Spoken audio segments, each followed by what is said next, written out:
안녕하세요. 저는 수원에 거주하고 있는 33살 여성입니다. 제가 이렇게 썰TV에 사연을 보내게 된 이유는 하늘이 도운 파문에 관한 이야기를 들려드리기 위함입니다. 주변 사람들이 파혼하게 된 건 천운이라며 한번 사연 보내보라고 추천하더라고요. 그래서 평소 즐겨 듣는 썰TV에 사연 보내게 되었습니다. 하늘이 도운 제 파혼 이야기 지금부터 시작할게요. 저는 평소 운동하는 걸 아주 좋아합니다.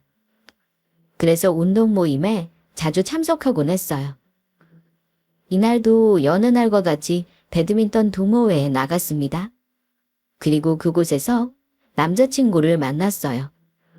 신입 회원으로 들어온 그와 자주 짝을 지어 운동하게 됐고 모임을 하면서 가깝게 친해졌어요. 그리고 자연스럽게 연인으로 발전했습니다. 2년 정도 연애했는데 서로 나이도 있다 보니 결혼 전제로 진지하게 만나는 중이었어요. 그러다 연애 1년 반쯤 남자친구가 가게 문제로 힘들어하는 일이 발생했습니다. 자기야, 왜 그래? 무슨 일 있어? 가게 재계약 때문에. 왜? 주인이 또 보증금 올려달래? 아니 저번에 올렸으면 됐지 또 올려달라고 그래? 진짜 무슨 심보야. 그래서 이번에는 얼마나 올려달라는데? 3천. 뭐 3천? 뭐 그렇게 크게 올려달라고 그래. 진짜 정말 너무하다. 그래서 자기 어떻게 하게? 보증금 올려줄 거야. 아니 나한테 그럴 돈이 어딨어. 하루하루 열심히 장사해서 먹고 사는 자영업자인데 해달라는 대로 보증은 맞춰주면 한도 끝도 없어. 계속 시달릴 거야. 우리도 결혼해야 하는데. 언제까지 보증금으로 다 쓸 수는 없지. 그럼 어떡해. 보증금 안 올려주면 나가라고 할 텐데. 하는 수 없지. 다른 가게 알아봐야지 뭐. 그게 어디 쉽나? 장사 잘 되려면 자리 위치도 중요한데 여기가 비싸긴 해도 번화가라 장사 잘 되잖아. 또 확보한 단골도 있고. 그래도 어쩔 수 없잖아. 어찌어찌 3천 만들어준다고 해도 앞으로 계속 이럴 거야. 워낙 돈도 고른 양반이라. 매번 이렇게 끌려다니는 것도 나도 지쳤어. 어느 정도 감안한다 치고 다른 곳으로 옮기려고. 배달 주문도 많으니까 그렇게 힘들진 않을 것 같아. 남자친구는 음식점을 운영하는 자영업자입니다. 남자친구와 연애하면서 가게 문제로 많이 힘들어했어요. 재계약 때 무리하게 올린 보증금을 처리하는 것도 힘들었지만 중간중간 가게 주인의 횡포도 만만치 않았습니다. 아주 갑질도 저런 갑질이 없었어요. 저는 옆에서 힘들어하는 남자친구를 보며 늘 안타까운 마음뿐이었습니다. 그러다 이번에 또 보증금 문제로 힘들어하니 도저히 참을 수 없겠더라고요. 그래서 남자친구 이야기를 엄마에게 꺼내놓으며 상가에 가게 자리 하나 낼 수 있는지 물어봤습니다. 사실 우리 엄마는 대단하다는 건물주였거든요. 엄마가 가지고 있는 그 상가 말이야. 거기 가게 하나 낼 수 있을까? 가게? 갑자기 가게는 왜? 너 직장 그만두고 가게 차리려고 그러니? 아니 나 말고 남자친구 때문에. 그래 맞아. 네 남자친구 음식점 한다고 했지. 가게 옮기려고.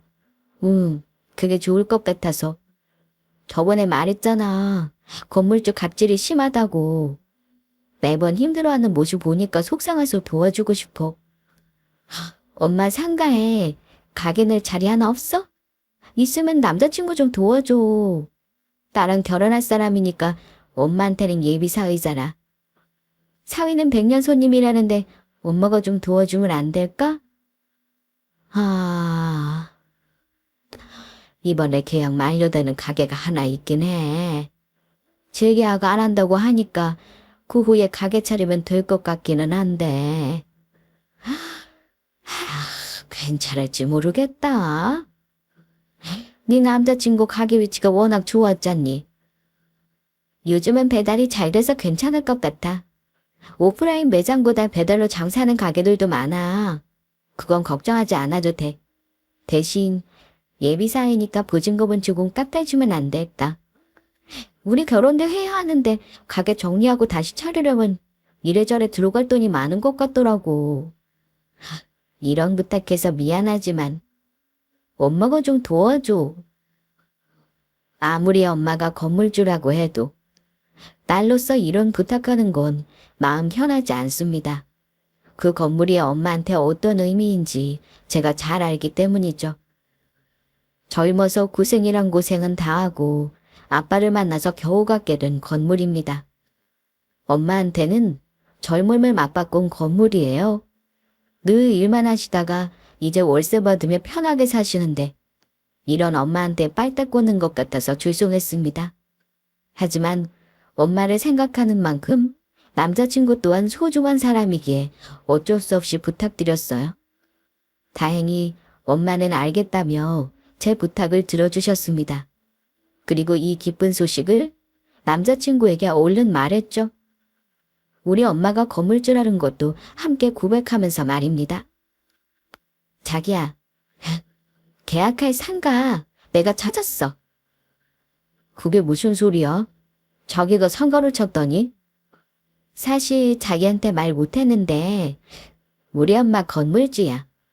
뭐, 가게 일을 자기가 너무 힘들어하니까 뭐라도 도와주고 싶어서 엄마한테 슬쩍 말했거든. 그런데 마침 계약 만료하는 가게가 하나 있다고 하시네? 자기 사정 아시고 보증금도 싸게 계약하시겠대. 거기로 가게 옮기는 건 어때? 지금 자리보다는 별로지만 그래도 괜찮을 것 같은데. 저기 어머님이 건물주라고? 응. 미리 말 못한 건 미안해. 결혼 준비하면서 차차 말하려고 했는데 당장 자기 사정이 안 좋으니까 엄마한테 부탁드릴 수밖에 없었어. 남자친구는 제 고백에 적잖은 충격을 받았습니다. 그리고 저한테 바로 화를 내더군요. 내 생각은 물어보지도 않고 자기 마음대로 하면 어떡해? 어머님이 날 뭐로 생각하시겠어? 뭐를 생각하시기는 나는 그냥 자기 도와주고 싶어서 그런 건데 왜 화를 내고 그래? 아직 정식으로 인사드린 적도 없는데 결혼 전부터 자기 꼬드겨서 부탁하게 만드는 놈으로 생각하실 거 아니야. 막말로 어머님이 나 예뻐서 도와주시는 거겠어. 딸 부탁이니까 어쩔 수 없이 알겠다고 하신 거지. 난 싫어. 어머님 가게로 못 들어가. 오양 빠지게? 그런 생각을 왜 해? 우리 엄마가 그렇게 생각 안 하셔. 엄마가 건물주라는 거 자기는 모르고 있다고 이미 말씀드렸고 옆에서 보는 내가 하도 안타까워서 부탁드린다고 했어. 자기 이상하게 생각 안 하신다니까. 오히려 그동안 건물주 갑질 견디느라 고생 많았댔다고 하시더라. 건물주끼리는 어느 정도 정보란 게 있잖아. 그 건물주 갑질 장난 아닌 거 엄마도 다 아시더라고. 소문 파다하대. 그리고 어차피 우리 결혼할 사이 아니야? 예비 사이가 이런 처지니까 장모로서 도와주시려고 하는 거지. 앞으로 가족들 사이인데 그 정도도 못 해줄까? 그래도 죄송해서 그렇지. 내 체면도 있고. 돈을 대단하게 버는 건 아니더라도 자기 한 명 건설 정도는 더 해야 하는데 이게 뭐야? 내 처지 다 아실 텐데. 내가 어떻게 자기랑 결혼하겠다고 큰 소리 칠 수 있겠어? 장모님 뵐 면이 안 서잖아. 그렇지 않아. 자기 성실한 거 우리 엄마 다 아셔. 다른 사람 같았으면 가게 일하는 거 지긋지긋하다고 때려치웠을 거야. 갑질하는 건물주 얄미워서 진작 들이받았을 거고. 하지만 자기는 그렇지 않았잖아. 더 노력한 걸 내가 아는데. 성질 더러운 건물주 상대하면서 몇 년씩 버티기 힘들다고 했어. 자기 인내심이랑 끈기 대단하다고 칭찬 많이 해주시더라. 그러니까 너무 그렇게 진지하게 받아들이지 마. 예비 장모로서 사회 도와주고 싶은 마음이신 거니까. 좋게 생각하자. 응? 우리 결혼도 해야 하는데 돈 모아야지. 안 그래? 제 설득에 남자친구는 마지못해 알겠다고 고개를 끄덕였습니다. 저와 엄마한테 신세 지는 것 같아 남자로서 창피해 했지만 그놈의 돈이 뭐라고 어쩔 수 없는 상황에 엄마의 도움을 받아 드렸습니다. 대신 가게 자리 잡고 장사 잘 되면 꼭 보증금 더 챙겨드리겠다는 약속과 함께 말이죠. 그렇게 남자친구는 엄마 건물에 가게를 차리게 됐어요. 개업하고 몇 달 지나니까 장사도 잘 됐습니다. 매장 손님보다 배달 손님이 더 많았지만 매출은 전보다 더 많아졌어요. 그리고 연애 2주년이 되었을 때 남자친구에게 프로포즈 받았습니다. 처음 남자친구 집에 인사드리러 간 날 예비 시모가 제 손을 잡고 무척 고마워했어요. 아들한테 들었어. 지금 가게에서 장사할 수 있게 도와줬다며? 정말 고마워. 별 말씀은야. 내가 딸이 없어서 그런지 며느리 생기면 딸처럼 생각하고 싶었거든. 앞으로 날 시어머니라고 생각하지 말고 엄마라고 생각하고 편하게 대해줘. 나도 딸로 생각하고 편하게 대할게. 네, 어머니. 처음부터 느낀 거지만 두 사람 정말 잘 어울린다. 예쁘고 착한 미나가 내 예비 며느리라는 게 너무 좋은 거 있지? 특히 건물주 딸이라고 상상도 못했어. 남들이 날 얼마나 부러워하는 줄 알아? 우리 아들 장가 잘 가는 거라고 어찌나 칭찬하든지. 둘이 결혼하고 나중에 사돈 돌아가시면 그 건물 미나랑 우리 아들 거 되는 거지? 나도 건물주 되는 게 꿈이었는데 내 자식이라도 건물주 만들 수 있어서 얼마나 좋은지 몰라. 그럴 말씀을 더 하쇼. 장모님 아직 돌아가시지도 않으셨는데 그런 말을 하면 어떡해. 어머, 내 정이 진주 봐. 하긴 그건 좀 그렇다. 그렇지? 아유 미안해 미나야. 내가 워낙 좋아서 주택 떠났다. 하여튼 난 두 사람 결혼하는 거 찬성이야. 무조건 찬성이지. 반대할 이유가 뭐겠니? 우리 미나 착하고 예쁘지. 전문직이라서 직장도 탄탄하잖아? 거기다 건물주 딸. 이 정도면 1등 며느리감 아니겠어. 떡떡떡. 처음 인사드리러 간 날 예비 시모는 더 볼 것도 없다며 얼른 결혼하라고 부추겼습니다. 우리가 결혼할 때도 큰 반대 없으셨지만 남자친구 가게 일을 도와주면서 건물주 딸이라는 걸 알게 된 후부터 우리의 결혼을 적극적으로 지지해 주셨어요. 저희 부모님도 반대하실 이유가 없었고 우리의 결혼 준비는 일사천리로 진행됐어요. 상견례가 있기 전까지만 해도 말입니다. 마치 폭풍이 몰아치기 전 고요한 안개와 같았어요. 상견례장에서 도착한 저와 부모님은 미리 도착해서 기다리고 있는 남자친구와 예비 시부모님이 계신 방으로 들어갔습니다. 어머님, 아버님, 저 왔어요. 여기는 저희 부모님이세요? 안녕하세요. 저는 조문희 엄마입니다. 예비 시모가 자리에서 일어나 저와 부모님을 반겨주셨고 친근하게 먼저 인사를 건네셨어요. 그런데 그 순간 예비 시모 얼굴을 쳐다보던 엄마의 얼굴이 굳어졌습니다. 아, 너 친숙이 아니니? 그 말에 우리는 모두 엄마를 쳐다봤습니다. 귀신이라도 본 것 같은 표정으로 예비 시모를 보면서 안양군익이 떨리고 있었어요. 그리고 이내 예비 시모 역시 엄마 얼굴을 자세히 보더니 똑같이 굳어 있었습니다. 엄마는 들고 있던 핸드백을 내팽개치고 예비 시모의 멱살을 잡고 소리쳤습니다. 네가 어떻게 여기 있어? 내 티톡스 친 것도 모자라서 뻔뻔하게 얼굴을 들이밀어. 그것도 40년이 지나서? 엄마의 갑작스러운 행동에 모두 놀랐고 부랴부랴 예비 시모의 멱살을 잡은 엄마를 떼어내려 했지만 엄마 힘이 만만치 않았습니다. 얼마나 화가 많으면 놓을 생각을 안 하시나 간신히 떼어 놓았어요.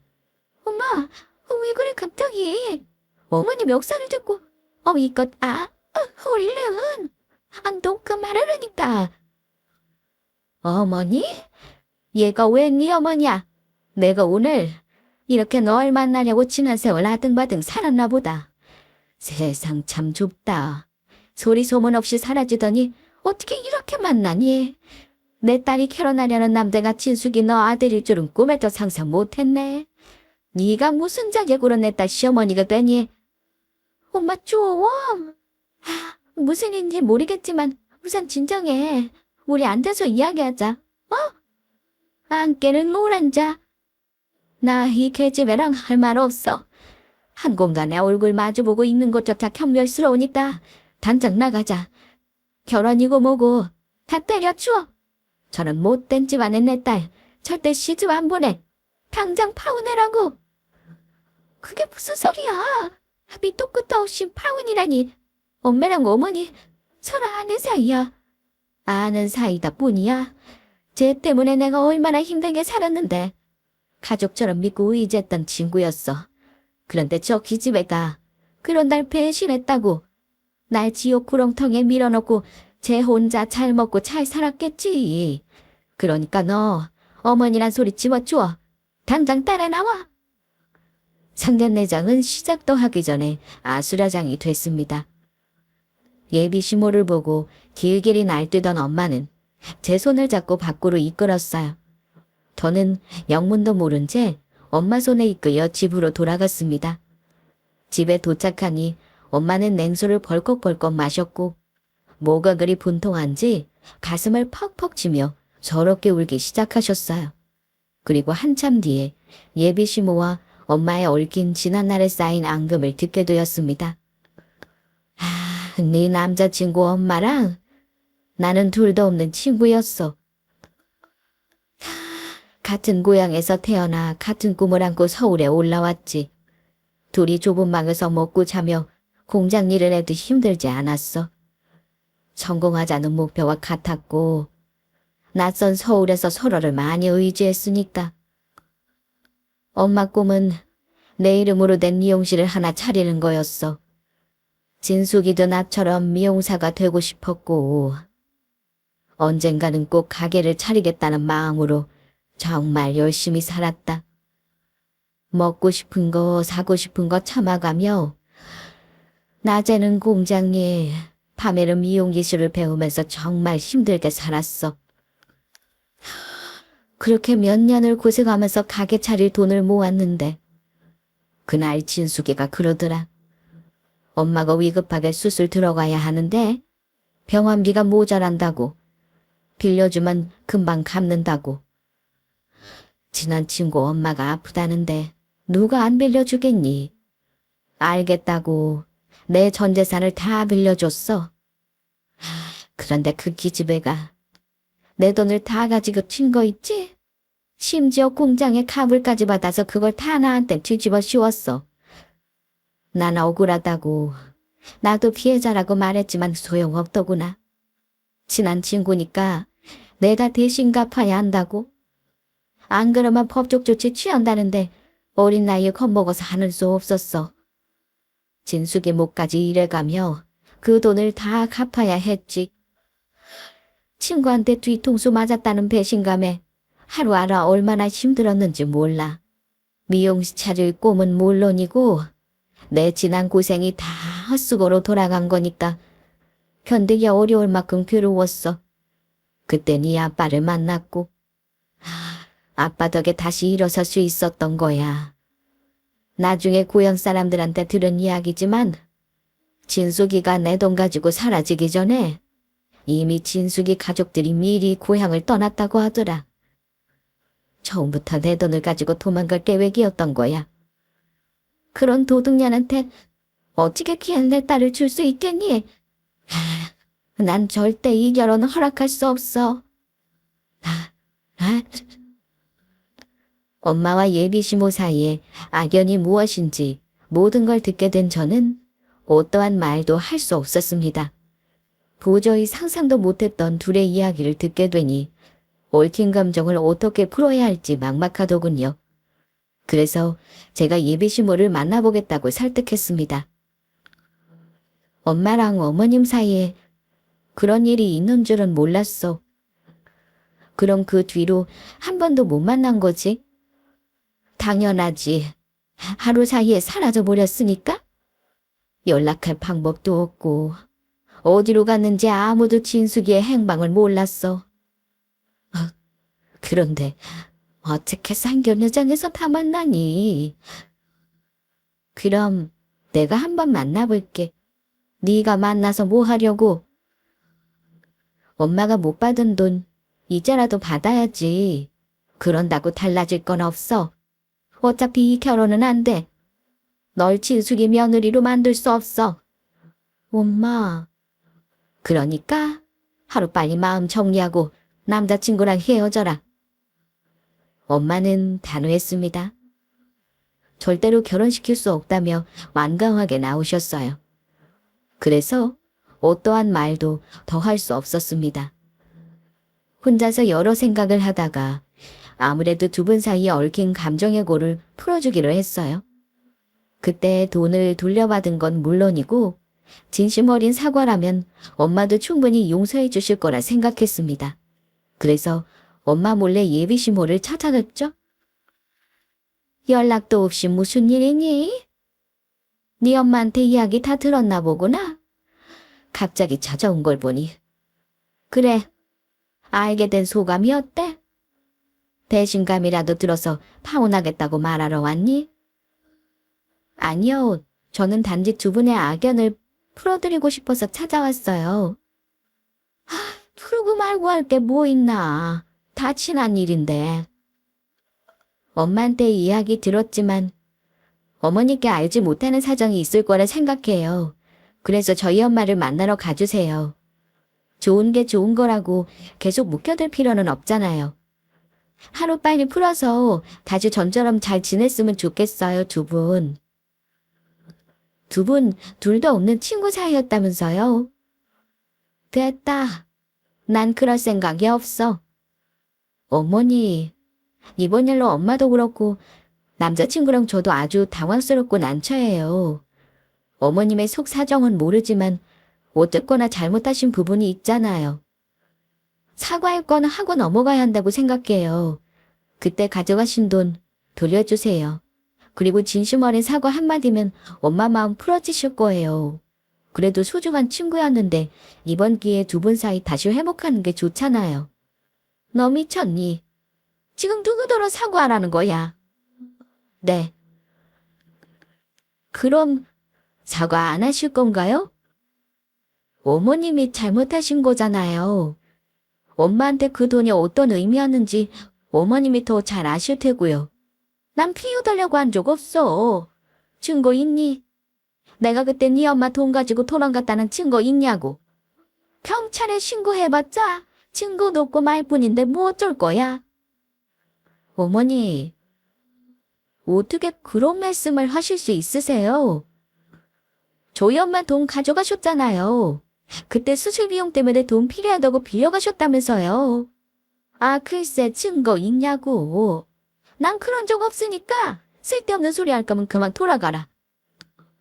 그럼 저희 엄마가 거짓말이라도 한다는 건가요? 그때 생전회장에서 엄마 본 어머니 표정 어땠는 줄 아세요? 붙잡힌 도둑처럼 재벌적인 표정이었다고요. 그게 돈 안 빌린 사람의 표정은 아니죠. 너 지금 나랑 뭐 하자는 거야? 오해 풀려고 찾아오기는커녕 네 엄마 돈 돌려달라고 찾아왔니? 글쎄, 난 그런 적 없다고. 네 엄마 말만 듣고 일방적으로 이러면 안 되지. 이 나라에 경찰이 왜 있고 법이 왜 있는데. 아무런 증거도 없이 사람을 말이야. 도둑형 취급하는 게 말이 돼? 너 한 번만 더 이러면은 그때는 명예훼손죄로 확 신고할 거야. 어머니, 정말 뻔뻔하시네요. 그냥 돈 돌려주고 사과 한마디면 다 끝날 일이잖아요. 자존심이 그렇게 중요한가요? 인정하는 게 그렇게 어려우세요? 아, 글쎄, 내가 하지도 않은 건 왜 인정해야 하냐고. 뻔뻔한 건 네 엄마야. 어디 사람을 도둑년으로 만들어? 분명하게 다시 말하지만 난 네 엄마한테 돈 빌린 적도 없고 그 돈 들고 튄 적도 없어. 그러니까 사과할 이유는 더더욱 없고 계속 증거도 없이 사람 모함하면 그땐 정말 가만히 안 있을 거야. 알겠어. 예비 시모는 딱 잡아 발뺌하며 오리발 내밀었습니다. 어떻게든 설득해보려고 해도 듣지 않으려 했어요. 계속해서 모함이라며 저를 집 밖으로 쫓아냈습니다. 그래서 하는 수 없이 남자친구를 찾아가 이 상황을 설명하며 어떻게 하면 좋을지 의견을 구했습니다. 그런데 남자친구가 정색하며 증거 있냐고 하더군요. 뭐라고? 증거? 자기 우리 엄마 말 안 믿는 거야. 솔직히 그렇잖아. 엄마는 계속 아니라고 하면서 억울해하니까. 자기도 생전했던 어머님 표정 봤잖아. 우리 엄마 보고 놀라시는 거. 아무 잘못 없는 사람이 그런 표정을 지어. 그래, 그건 나도 인정해. 두 분 사이에 무슨 일이 있었던 것 같긴 한데 돈 문제는 아니라고 날뛰시니까. 솔직히 난 잘 모르겠어. 그리고 자기한테 서운하기도 하고. 서운하다고? 아니 대체 나한테 서운할 게 뭐야? 아무리 본인 엄마라고 해도 어떻게 우리 엄마 말은 안 믿을 수가 있어? 자기 엄마 말만 믿고 우리 엄마 도둑 취급하는 거잖아. 왜 자꾸 우리 엄마가 거짓말한다고 생각해? 막말로 자기 엄마가 거짓말하는 걸 수도 있는데 말이야. 뭐라고? 확실한 증거가 없는 이상 난 믿을 수 없어. 두 분 다 말이 다르고 무엇보다 엄마가 저렇게 억울해하는데 무턱대고 자기 말만 믿을 수 없잖아. 그러니까 엄마 말처럼 확실한 증거 가지고 와. 그럼 믿을게. 자기 어머니께 이번 일 진지하게 물어보긴 했니? 아니잖아. 내가 자기를 몰라? 처음부터 내 말 안 믿었지. 자기 엄마니까 아닐 거라고 확신하는 거잖아. 우리 엄마 함부로 남 모함하면서 거짓말할 뿐 아니야. 미쳤다고 상견례전에서 예비사단한테 그런 식으로 굴겠니? 그 표정이랑 말투는 정말 쌓인 게 있으니까 그렇게 표출되는 거야.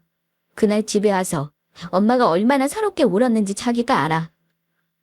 나한테 뭐라고 하지 마. 자기도 지금 본인 엄마니까 편드는 거 아니야. 여기서 그만하자. 더 이상 이야기했다가는 우리까지 크게 싸우겠어. 차라리 증거 가지고 와. 확실한 증거 하나만 있으면 다 해결되는 거 아니야. 그래, 알겠어. 확실한 증거 가지고 올게. 대신 확실한 증거 못 가져오면 그땐 우리 엄마한테 정중하게 사과해줘. 자기랑 어머님까지. 뭐라고?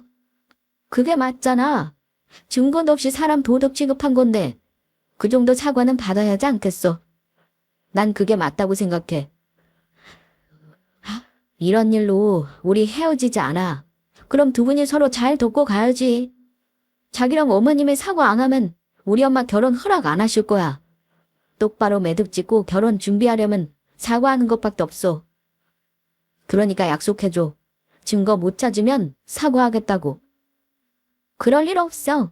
내가 반드시 그 증거 찾을 테니까. 걱정하지 마. 대신 나도 똑같아. 증거 찾으면 자기랑 자기 어머니, 우리 엄마한테 정중하게 사과해. 나도 그래야 속 시원할 것 같으니까. 남자친구한테 정말 서운했습니다. 무턱대고 내 엄마니까 우리 엄마 말만 믿고 판을 들어달라는 건 아니었어요. 제가 느끼기에도 두 분 사이에 심상치 않은 일이 있었던 건 확실했습니다. 무엇보다 그건 엄마를 봐온 세월이 있는데 이런 일로 거짓말할 분이 아니시거든요. 그래서 남자친구에게 어쩌면 좋을지 물어본 건데 남자친구는 해결할 마음이 하나도 없어 보였습니다. 아니, 애초에 예비 시모와 진지하게 대화를 나눈 적도 없었죠. 그저 왜 도둑 취급하냐며 황당해할 뿐이었습니다.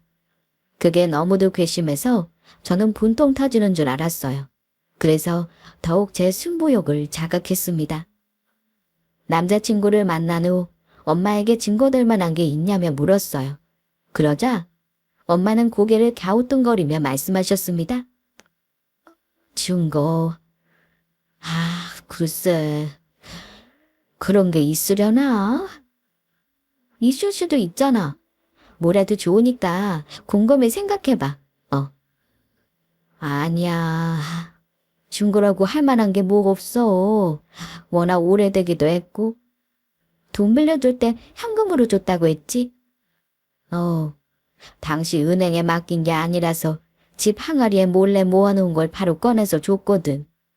그럼 빌려달라고 말한 증거도 없겠네? 그렇지 뭐. 얼굴 보고 대화로 빌려달라고 했으니까. 그럼 어떡하지? 증거가 있어야 달라고 할 수 있는데. 됐어. 엄마는 그 돈 받을 생각 없으니까 더 이상 엮이지 말고 얼른 헤어져. 이제 어서 괜히 머리 아프기만 하지. 그래도 받아야지. 엄마가 고생해서 번 돈이고 그 돈 때문에 얼마나 상처받았는데. 무엇보다 그런 적 없다며 거짓말 취급하잖아. 역해는 못 넘어가. 내가 다 분해서 못 참는다고. 엄마는 그냥 덕자며 말리셨지만 소용없었습니다. 저는 이미 단단히 화난한 상태였거든요. 그래서 하는 수 없이 변호사 사무실로 찾아가 엄마의 상황을 설명했어요. 그러자 변호사 또한 어쩔 수 없는지 확실하게 받을 수 있다고 합답하기 어려워했습니다. 증거가 없으면 돌려받기 힘듭니다. 구두로 거래했다는 증거만으로는 부족해요. 아무래도 확실한 증거가 있어야 하겠죠. 그럼 어떡하죠? 오래되기도 했고 증거될 만한 게 없는데. 정확히 얼마 빌려주셨다고 하셨죠? 1,000만 원이요. 그럼 이렇게 한번 해보세요. 2천만 원 빌려줬으니 돌려달라고요. 네. 아니 1,000만 원 빌려주셨는데 왜 2천만 원을 달라고 해야 하죠? 그럼 상대방이 순간적으로 1,000만 원 빌렸는데 왜 2천만 원이냐고 따질 수 있어요. 따님보든 대화하기 전에 모든 내용을 녹음을 해야 합니다. 상대방이 왜 2천만 원이냐고 따지는 녹음이 녹음되면 그걸 증거로서 사용할 수 있거든요. 아니, 정확히는 빌렸다는 걸 스스로 인정하는 셈이죠. 그렇군요. 한번 시도해보세요. 안 되면 어쩔 수 없지만 혹시 알아요? 걸려들지. 워낙 증거가 없으니 이 방법이라도 한번 진행해 보시죠. 네, 변호사님. 그렇게 한번 해볼게요. 변호사 상담 후 하나의 팁을 얻게 되었습니다. 이건 저희 엄마처럼 증거 없이 돈 빌려준 사람의 최고 수단으로 쓰는 방법이라고 하더라고요. 한마디로 꼼수 같은 거죠. 지금은 뭘 가릴 때가 아니니까 변호사가 알려준 방법대로 시도해보기로 했습니다. 그래서 미리 녹음기를 준비했고 겉옷 주머니에 넣어서 예비신부 집으로 찾아갔어요. 마침 집에 혼자 있길래 들어가서 다투고짜 따지고 들었습니다. 변호사 말이 흥분하도록 유도하면 판단력이 흐려져서 실수를 저지른다고 하더라고요. 그래서 살살 예비신부의 성질을 건드렸습니다. 우리 엄마 돈 빌려가 놓고 뻔뻔하게 나오니 좋으세요. 아니, 얘가 다투고짜 쳐들어와서 뭐라는 거야. 그러니까 내가 말했잖아. 증거 가져오라고. 솔직히 말해. 증거 없으니까 성질나서 이러는 거지. 인정하는 게 그렇게 힘들어요? 어머님 그러시는 거 아니에요. 어떻게 하나뿐인 친구를 배신할 수 있어요? 그러고도 사람이에요. 우리 엄마가 어머님을 얼마나 의지했는데 그런 식으로 야비하게 친구 뒤통수 칠 수 있냐고요. 뭐야? 아무리 돈이 궁해도 그렇지. 아프지도 않은 엄마 수술이 필요하다고 빌려놓고 야반도주 할 수 있냐고. 어머님이 생각해도 정말 뻔뻔하지 않아요? 우리 엄마한테 그렇게 큰 잘못 저질러 놓고 사과할 줄도 모르는 그 뻔뻔함. 자식한테 안 부끄러우세요? 저라면 제가 찾아오기 전에 먼저 찾아가서 빌려간 돈 돌려주고 정중하게 사과했을 거예요. 그게 어른이지. 이제 보니 어머님은 나이 허투루 드셨네요. 자기 잘못을 인정하는 것도 참된 어른의 모습 중 하나예요. 이게 보자 하니까 막 나가네. 야, 네가 뭔데 나한테 이래라 저래라야? 내가 아니라면 아닌 거지. 왜 자꾸 도둑냥 취급해? 내가 말했지. 한 번만 더 그러면 가만히 안 있겠다고. 너 정말 명예훼손죄로 끌려가 볼래? 명예훼손은 어머님이 먼저 하셨어요. 뒤통수 친 것도 모자라서 우리 엄마 거짓말쟁이로 만드셨잖아요. 저도 못 참아요. 빌려간 돈 돌려주세요. 진심어리 사과다 하시고요. 안 그러면 우리도 명예훼손으로 신고할 거예요. 그러니까 우리 엄마 돈 돌려달라고요. 당장 2천만 원 주세요. 저는 변호사가 알려준 꼼수를 사용했습니다. 속으로 제발 넘어와라 빌면서 말이죠. 그러자 예비시모는 2천만 원이라는 말에 순간적으로 눈썹을 꿈틀거리며 발끈하기 시작했어요. 뭐, 2천. 이게 미쳤나? 1,000만 원 빌렸는데 왜 2천이야? 예비시모의 말을 듣는 순간 속으로 칼질을 질렀습니다. 그리고 본인 역시 뭔가 실수했다는 걸 인지하고 놀라서 입을 틀어막았죠. 저는 씩 미소를 지으며 주머니에 넣어둔 노궁기를 꺼냈습니다. 방금 어머님이 인정하신 거예요. 1,000만 원 빌렸다고. 너 그거 뭐야? 나 몰래 녹음하고 있었어? 어머님 말씀대로 구두로 거래한 거고 워낙 오래전 일이야 증거가 없더라고요. 그래서 머리 좀 굴려봤어요. 안 넘어오면 어쩌나 걱정했는데 다행히 확실한 증거를 얻었네요. 그럼 저는 이 증거 변호사한테 제출하겠습니다. 당장 1,000만 원 준비하셔야겠어요. 그리고 진심 어린 사과 따지도요. 저는 필요한 걸 얻었으니 미련 없이 집을 나왔습니다. 그리고 변호사를 찾아가 예비시모를 상대로 고소했죠. 그러자 남자친구하고 예비시모가 부랴부랴 우리 집을 찾아왔습니다. 엄마한테 이야기 들었어. 너무 오래된 일이라 기억이 가물가물해서 순간 착각하셨대. 장모님께 1,000만 원 빌린 게 맞다고 하시더라고. 그래서 돈 가져왔어. 여기 1,000만 원. 거봐. 내 말이 맞지? 우리 엄마 거짓말할 뿐 아니시라고? 미안해. 돈 돌려줬으니까 고소 취하해줘. 싫은데? 변호사가 그러더라. 사정이 어려워서 돈을 못 갚은 건 죄가 아니래. 그런데 갚을 생각 안 하고 고의로 도망간 건 사기죄에 성립한다고 하더라고. 이 돈은 당연히 돌려받아야 마땅해. 하지만 그간 우리 엄마를 배신하고 도망갔던 거. 수술하지도 않은 엄마 팔아먹으면서 수술비하게 돈 빌려달라고 한 거. 오매란 사기잖아. 뜻대지 가볼 생각이야. 참, 명예훼손도 같이 걸까봐. 우리 엄마 거짓말쟁이 취급했잖아. 정작 거짓말은 네 엄마가 있는데. 자기야, 꼭 이렇게까지 해야겠어. 어른들 일이 우리까지 감정 상하지 말자. 그때 빌린 돈 줬고 사과까지 할게. 엄마 사과하러 오셨어. 진심으로 사과하신대.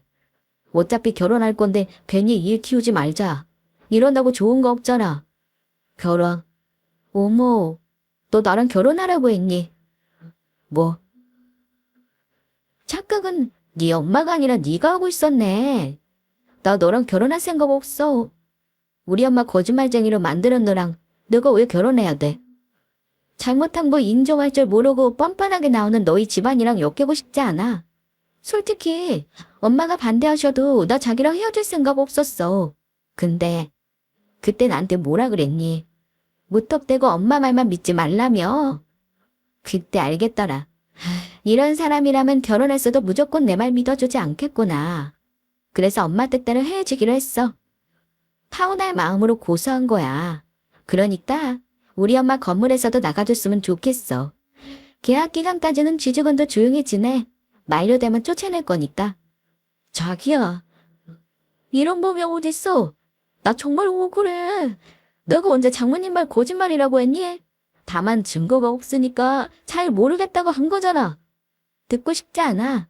나한테는 그거나 이거나 똑같아. 아니 애초에 넌 나처럼 해결해보려고 노력조차 안 했잖아. 그런 너랑 왜 결혼해야 하니? 평생 함께할 사람이고 의지해야 하는데 그런 면에서 넌 정말 빵점이야. 더 이야기하기 싫어. 내 뜻은 변함 없으니까 이만 돌아가. 할 말 있으면 변호사 통해서 이야기하고. 자기야, 이러지 말고 우리 이야기 좀 더 하자. 자기 지금 감정에 치우쳐서 이러는 거잖아. 그래. 진정하고 다시 생각해주렴. 내가 네 엄마한테 사과하러 왔다니까. 무릎 꿇고 진심으로 사과할게. 예청해야. 내가 정말 미안해. 그때 내가 돈에 미쳤었나 봐. 너한테 그러면 안 됐는데 정말 근절을 지었어. 너한테 그렇게 상처 주고 나서 제대로 발 못 뻗고 잤어. 남들 속이 편했겠니? 친한 친구한테 사기쳤는데. 그런 애가 빌린 적 없다고 뻔뻔하게 나왔니? 당장 무릎 꿇고 사과해도 모자란데 날 거짓말쟁이로 만들어? 넌 또다시 날 배신했어? 그건 아들 볼 면모가 없어서 그랬어. 내가 너한테 그런 짓 했다는 걸 예비 며느리하고 아들이 알면 내 체면이 뭐가 되니? 그래, 네 말대로 당장 무릎 꿇고 사과했어야 했는데 그깟 체면이 뭐라고 도저히 인정할 수 없더라. 정말 미안해. 내가 너무 어리석게 굴었어. 이렇게 무릎 꿇고 사과한다고 네 상처가 다 없어지진 않겠지. 내가 앞으로 두고두고 갚으면서 살게. 그러니 우리 일로 애들까지 피해보게 하지 말자. 애들이 무슨 죄야. 그저 못나게 군 내 잘못이지. 안 그러니 아무리 내가 미워도 한때는 친한 친구였잖아. 나한테 다시 한 번만 기회를 줘.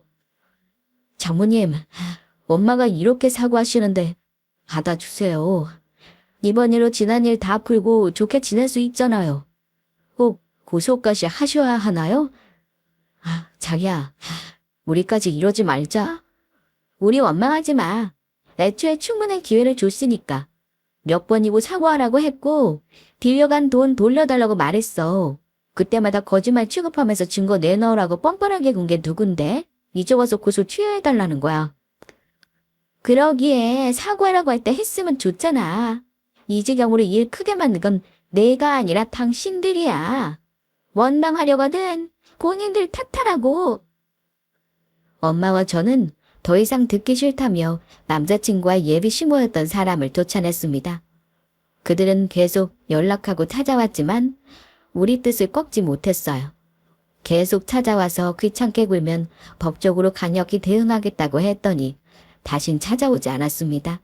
또 예정대로 고소도 진행했어요.